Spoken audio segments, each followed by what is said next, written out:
Hey everyone, I am here at the WNBA Finals in Minneapolis. We are live, and I'm here with a special guest from Winsider, Myles Ehrlich.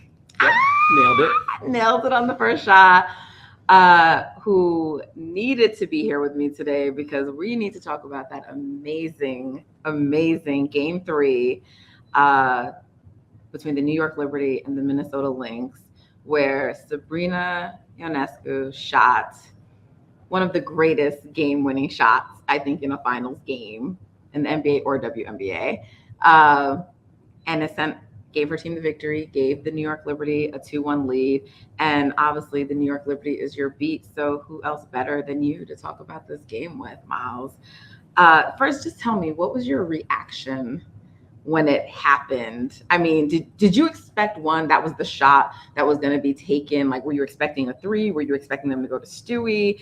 And then when it went up, did you know it was good? Because Sabrina she starts to kind of heat up at the end, but that wasn't how she'd been shooting the whole night. What was your immediate reaction?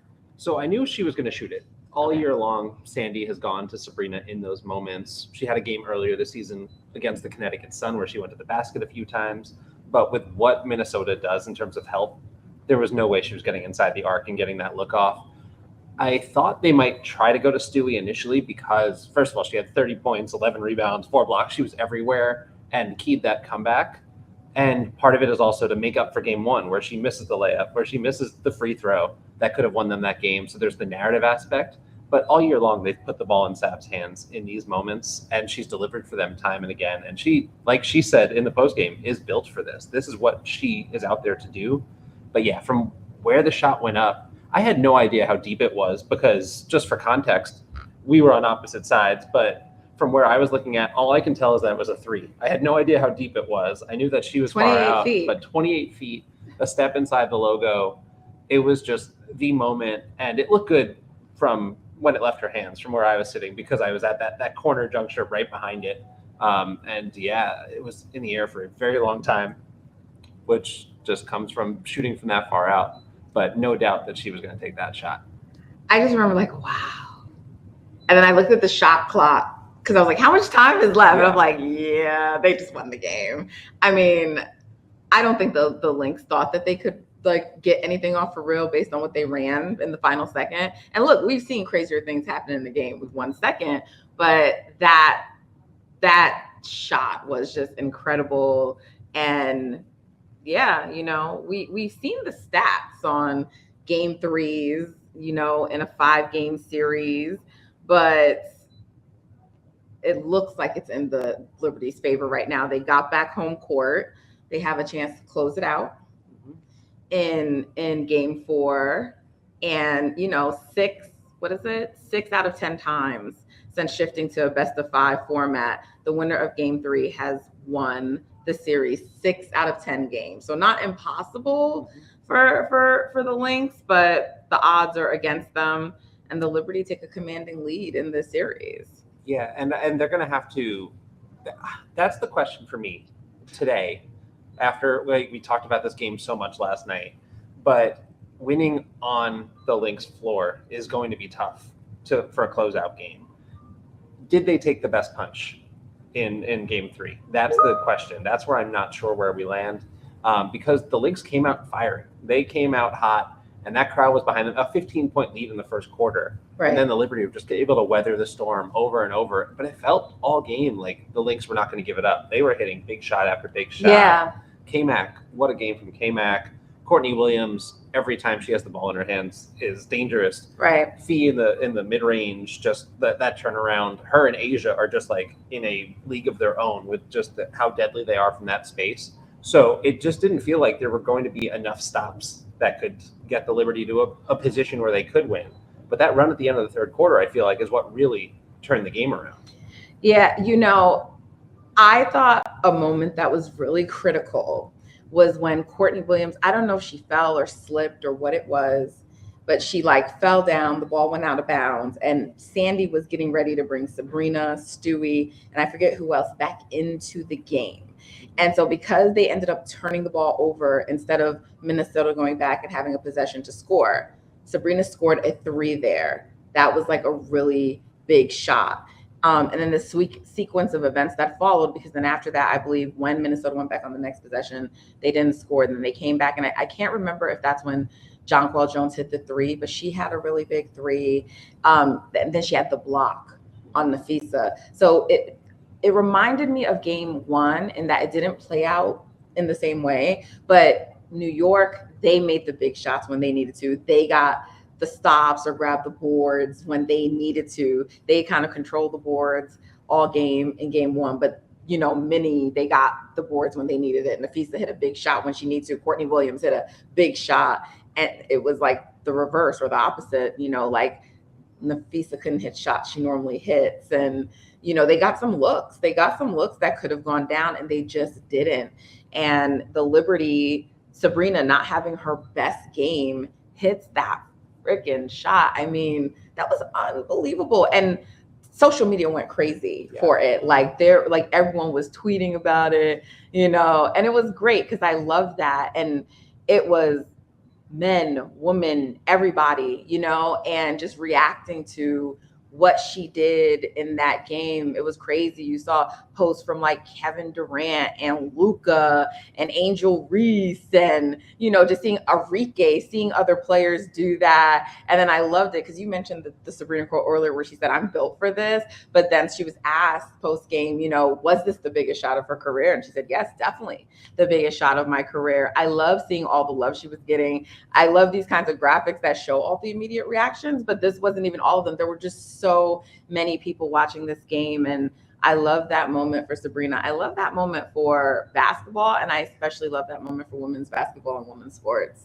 Yeah, and I think that I was frustrated after game one when Courtney Williams, her 4-point play was number 4 on SportsCenter top 10. But last night Sabrina came in at number 1, and it feels like, yes, this is in the middle of the baseball playoffs, right? And this is the middle of the football season, and there's so many things going on. Basketball's about to start, hockey just started.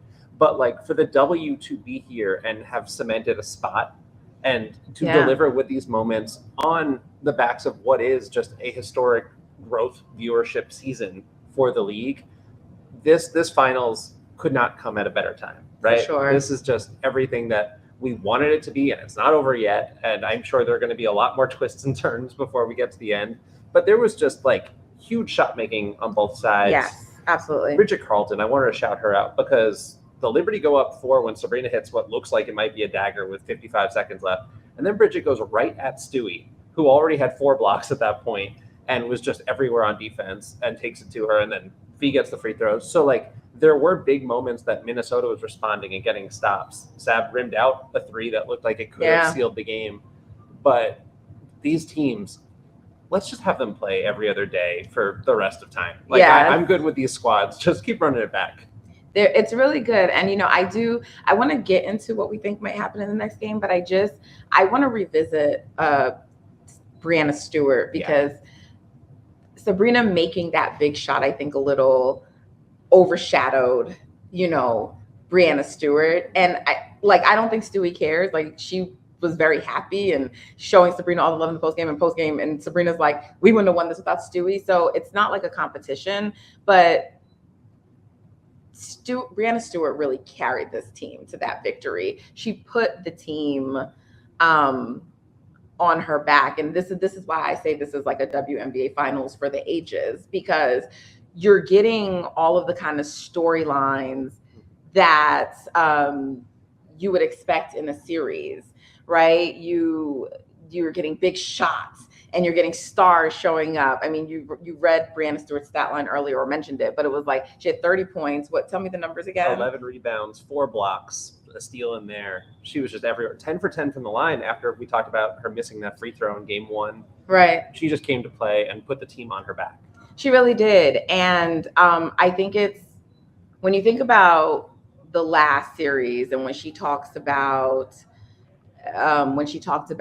trying to win that for her late father-in-law and keeping the receipts from last year,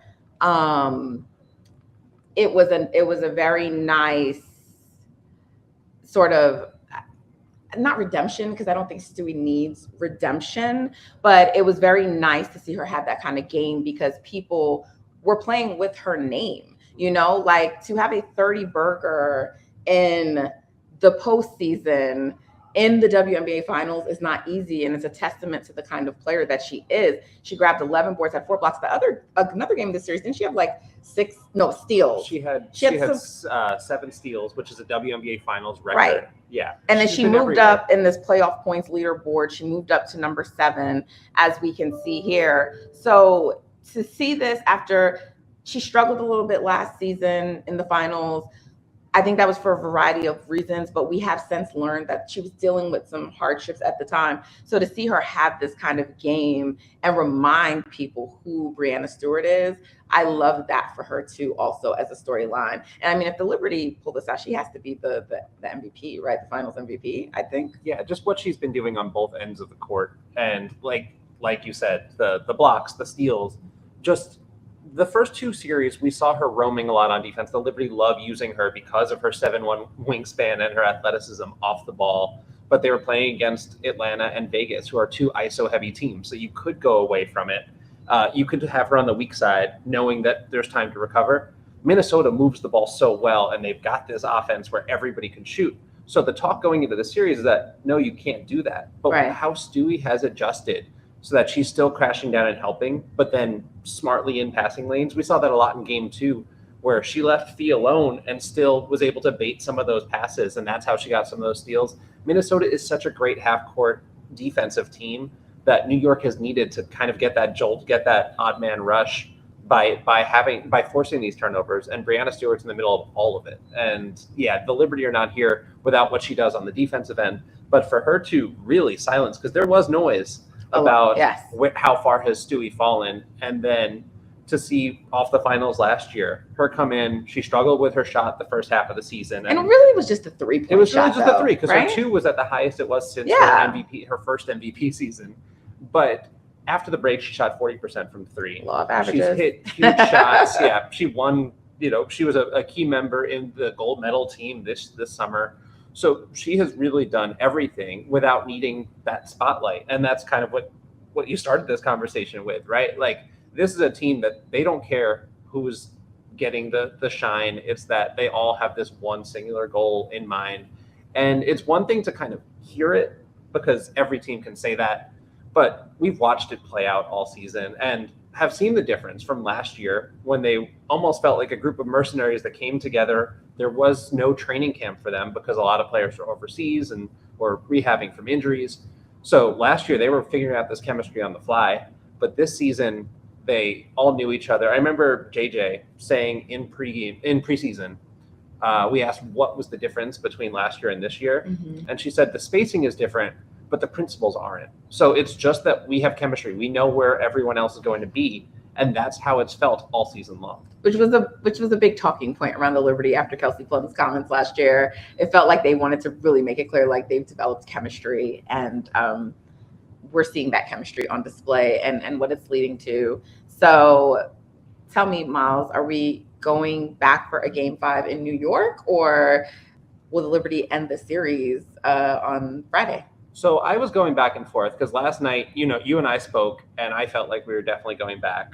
And then I slept on it. And the biggest thing for me is going to come down to Alana Smith's health. Because if Alana Smith can't go, that just changes the math defensively hugely. Minnesota gives up 4 more points per 100 possessions when she's off the floor. The pace is a little bit slower for them. And we saw Myles Hines-Allen. She hit a couple of big shots. She had, I think, a putback, and she had a mid-range shot that went down. But in terms of just what you're able to do with that versatility and that switching, it changes the math there. But so is there anyone else that Minnesota can call on? Because, I mean, Cheryl, she has other players. She hasn't utilized them for very understandably. But is there anyone that she could call in, like the way Nayara was called in yesterday and really impacted the game, where it could maybe throw the Liberty off, give them a different look, because they haven't seen that player in the series that could give Minnesota some helpful minutes to try to maybe share that burden between Alana and between Myles and between maybe a third player. So we've seen Dorka get little moments, but what Cheryl has pushed on more is that small lineup. Right. And my concern would be, if I were Cheryl Reeve, that New York has seen that now for a good amount of time. And that's how they stole game one, was that small lineup and that extra pace. But have they burned that card already? I don't know that there's necessarily another big, because you have to think then, what's the Jonquel Jones assignment, defensive assignment? And yes, you could say sometimes it's good if the Liberty are trying to force the action too much. But just having JJ as a spacer who can then dive to the post, that's a lot tougher if it's Maisha or even Dorka getting those minutes. So that's why I think Alana is just a big, big loss for them. Just one of the best defensive players in the league this year, and should have been, I don't remember if she landed on all defensive team, but she would have been on my first team all defensive just with what she's done. So it's a huge loss, and her spacing on offense too. Yeah, I mean, I guess we'll find out, and we know they're probably going to play her. It's just going to be her effectiveness, like you said. And I would have, it's funny, and obviously because like last year's finals happened, I think for many people, when the Aces last year lost a player, and well, not a player, just two of their starters, people thought no one wants injury, but thought that may have opened a door for the Liberty, and the Aces got it done. I thought they might have to go back home to get it done, but they got it done.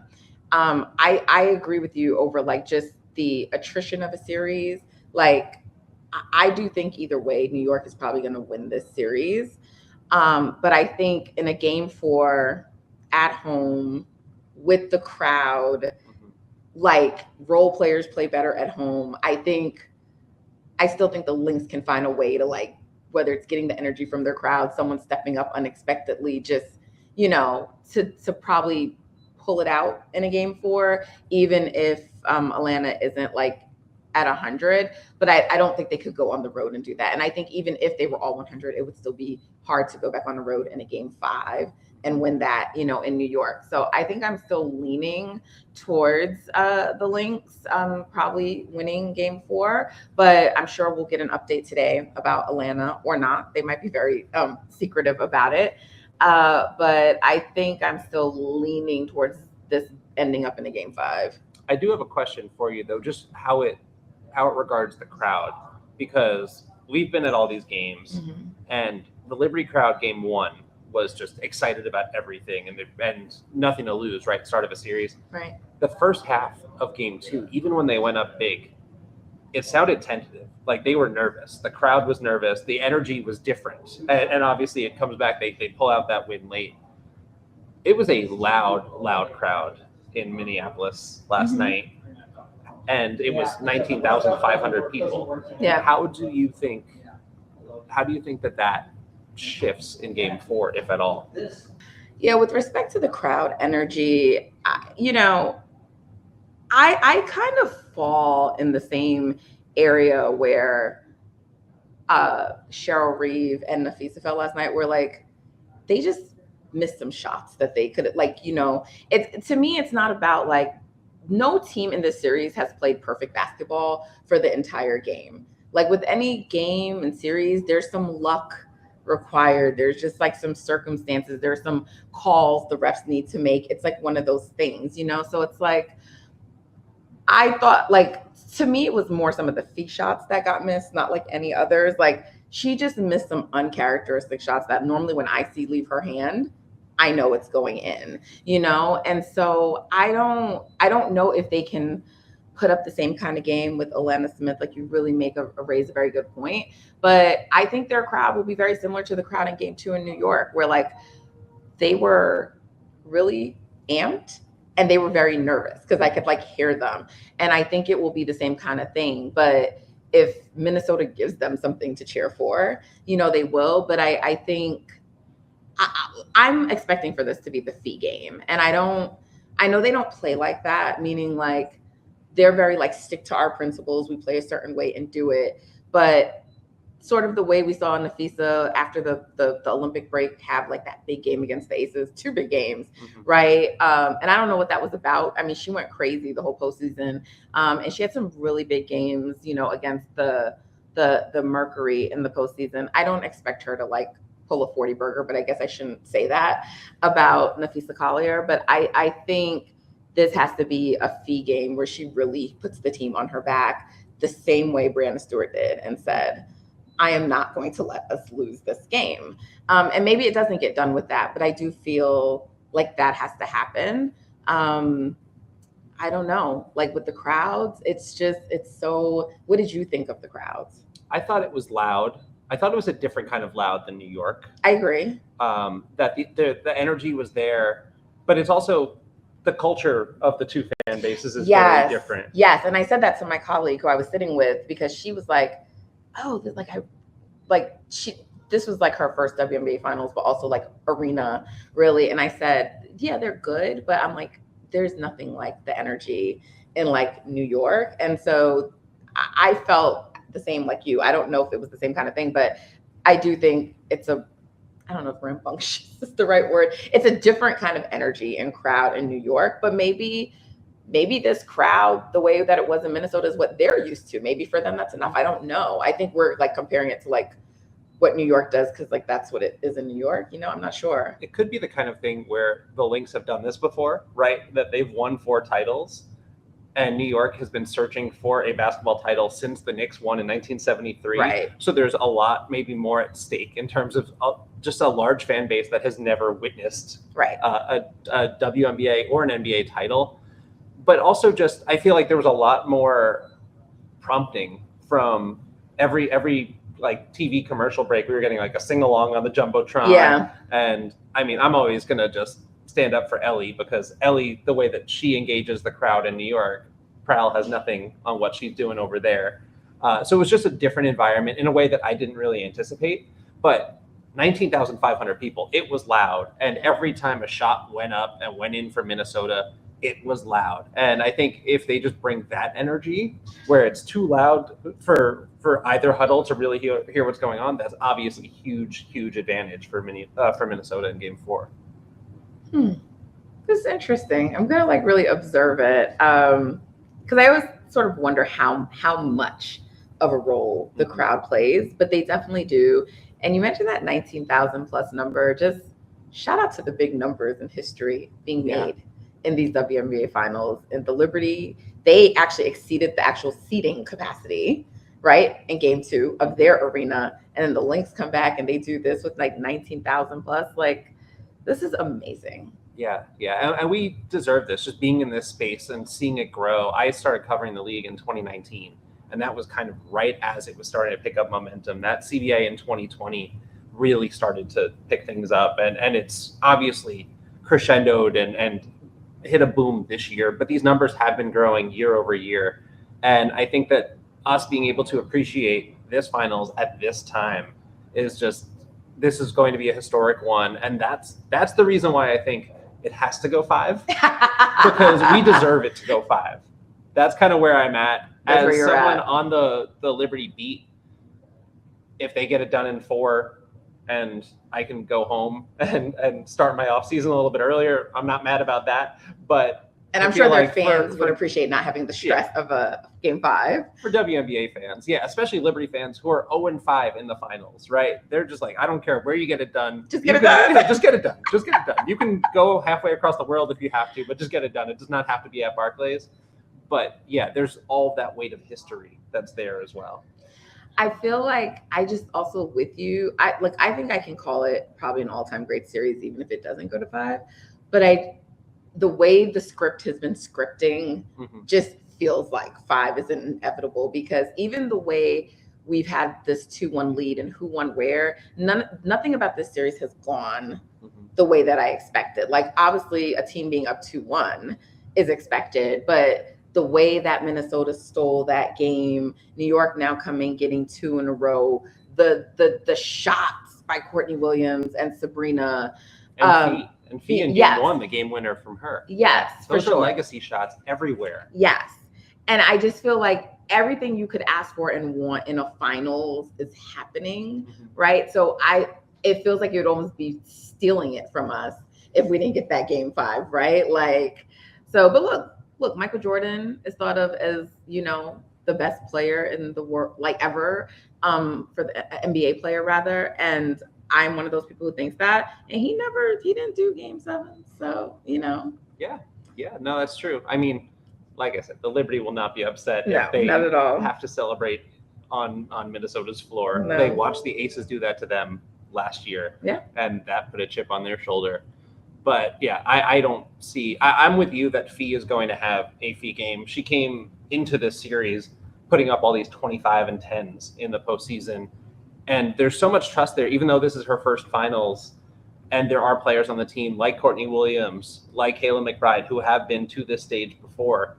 But this is Fee's team, and this is the moment where they're going to pour into her and say, we're going to supplement and do what we can, but we're putting all of our weight onto your back, and she's built for it. Do you think for her, and it's like my final question, but do you think for her it's like a learning in terms of, well, obviously it's her first final, so there's learnings, but like I think sometimes with certain players, there's a point where they're still figuring out, like, I need to be aggressive. I need to go get it. I need to do it versus like, okay, this is how we play. And so move the ball around. Because there's the point, usually you have to like, superstar, go do this for us. Do you think that's still something she's trying to figure out? It's tough because something that stood out to me after game one, where Minnesota had that historic comeback, was Cheryl Reeve was asked about the Liberty out-rebounding them by 20. And if that was the biggest area of concern. And she said, no, because all year we have not been a great rebounding team because we're undersized. What bothered her were some of the defensive principles that had slipped up. But what she kept saying is like, we are who we are. We got to this point because of who we are. And if we deviate from that, then everything's going to fall apart. So I'm of that mindset in this game is if you try to force feed the ball to Nafisa, I think that you might get her 40 points, but you might not win the game. So it's playing within the actions and finding ways to scheme her open. But I don't think that it's their best strategy to just say, put the ball in our best player's hands. And I think that they're just such a dynamic team and so many weapons that it would be playing into the Liberty's hands if they were not deploying everything all at once. Right. And I think for me, when I think of like her going to get it, it's more of like a mindset, like the way Breanna said, we are not losing this game. Yeah. The same way Asia last Wilson said, we were not leaving New York without winning. She was like, I was not going to let it happen. And I do think that's a mindset with the greatest of the great. And I'm just wondering if Fee is there yet, if she has that. Yeah. I don't know. I guess we'll see, right? I do think that she's ready for the moment. I think that she's shown that she is ready. I mean, the fact that in her first ever finals game, she put up 6 blocks and hit a game winner, it's all got to be, downhill from there, right? Like that, to be part of the biggest comeback ever in WNBA history in your first finals game, right, and to steal a win like that. I don't think that there's been a point in the series where I ever felt like this was too big for her. Could they get her more touches? Sure. But I don't necessarily think that she has shied away from this moment at all. Okay. Well, there you have it, guys. We are both going to be here for game 4. And as a basketball fan, I'm rooting for a game 5. That's all I can say. After that, whoever wins, wins. But that's what I want. Yeah. And I am going to hope that this just keeps on delivering, whether we get 4 games or 5 games. This series will be talked about for the rest of W history because of how competitive these games have been. Absolutely. And if it's 4 or 5, I'm there for both. Absolutely. Myles, thank you so much. Appreciate you. Of course, Nat. This was awesome. This is so much fun. Very much.